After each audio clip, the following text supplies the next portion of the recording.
भारत के संविधान में जो प्रावधान है धारा 44 में, उसके अंतर्गत ही जो है उस पर सारे काम होने हैं, उस पर सारे निर्णय होने हैं।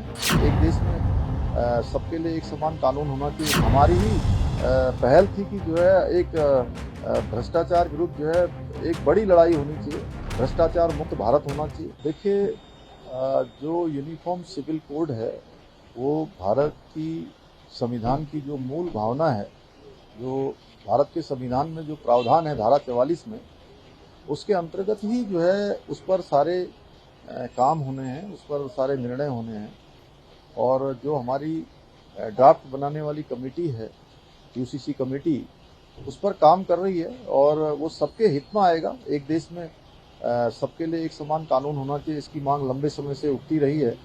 हमने उत्तराखंड में इसकी शुरुआत की है। देवभूमि इसके लिए अगुवाई कर रही है और आने वाले समय में हमारी तो अपेक्षा है कि देश भर में ये कानून लागू होना चाहिए। लोकायुक्त के गठन को नियुक्ति को लेकर रोकने टिप्पणी की, किस तरीके से आप देखते हैं? वो माननीय न्यायालय का जो भी आएगा उसके अनुसार, जो कि विधानसभा में भी जो है प्रकरण काफी लंबे समय से प्रवर समिति को गया हुआ है और सारे पहलुओं पर देखने के बाद उस पर कार्रवाई होगी। सब यात्रा में प्रभावित हो रही है। चार धाम यात्रा में चूंकि बीच बीच में अत्यधिक बारिश होने के कारण से, बर्फबारी होने के कारण से रुकावटें पैदा हो रही है और मेरा सभी तीर्थ यात्रियों से, श्रद्धालुओं से, सभी से अनुरोध भी है कि मौसम की जानकारी करने के बाद अपनी यात्रा को प्रारंभ करें, जिससे उनको किसी परेशानी का सामना न करना पड़े। वो चूंकि एक नया एक्ट बनना था और नए एक्ट के बाद जो है उस पर विधानसभा की प्रवर समिति उस पर काम कर रही है। प्रवर समिति का अभी निर्णय नहीं आया है।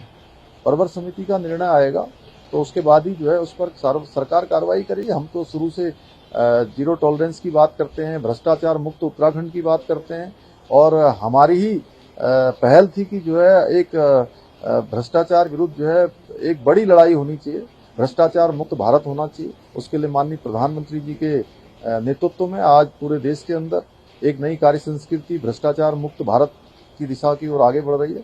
उसको उत्तराखंड में भी हम लोग आगे बढ़ा रहे हैं। 1064 सभी कार्यालयों में ऐसे बोर्ड हमने लगा दिए हैं। कहीं पर भी कोई भ्रष्टाचार की शिकायत आती है, भ्रष्टाचार में कोई भी संलिप्त पाया जाता है तो उस पर कार्रवाई हो रही है। जिनके खिलाफ विजिलेंस जांच चल रही है उनकी डीपीसीयां रोकी गई है, किस तरीके से आप इस निर्णय को आप देखते हैं?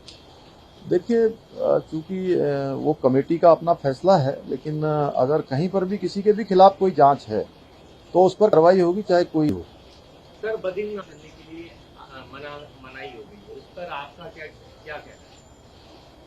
ऐसा कोई निर्णय कहाँ से आया है? सर, कल पुलिस बैठक में सहमति हुई दोनों पक्षों को और मैं इसके निर्णय की जानकारी पता करता हूँ। और बद्रीनाथ हमारा पवित्र धाम है, हिंदुओं का और पूरे देश भर के, दुनिया भर के लोगों का आस्था श्रद्धा का प्रतीक स्थल है। वहाँ पर भगवान की पूजा होनी चाहिए, भगवान की पूजा हो रही है।